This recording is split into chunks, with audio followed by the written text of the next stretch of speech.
shouldn't be so much of a surprise that lockdowns themselves have a low or small or even no independent impact on infections and particularly on deaths.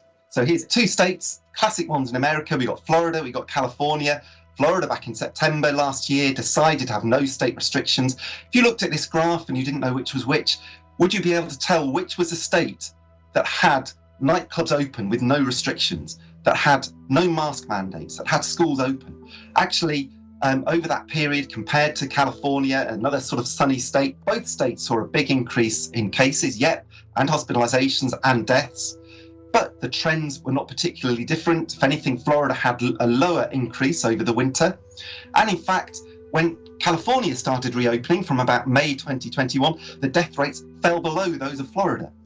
Doesn't mean that's why they fell below Florida, but this idea that there's a clear, measurable impact of lockdowns simply isn't there in the academic evidence or in the data.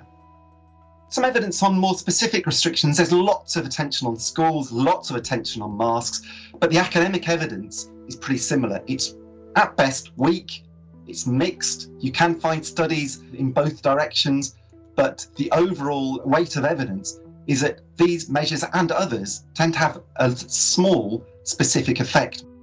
We can be pretty sure from looking at the data from the states when states have dropped mask mandates or imposed them, and from other countries, that even if masks have a small marginal effect, which they may not at all, there's some academic evidence that says they don't at all, they don't have an effect that is observable or measurable in the data. Mask mandates are not the thing that will control infections.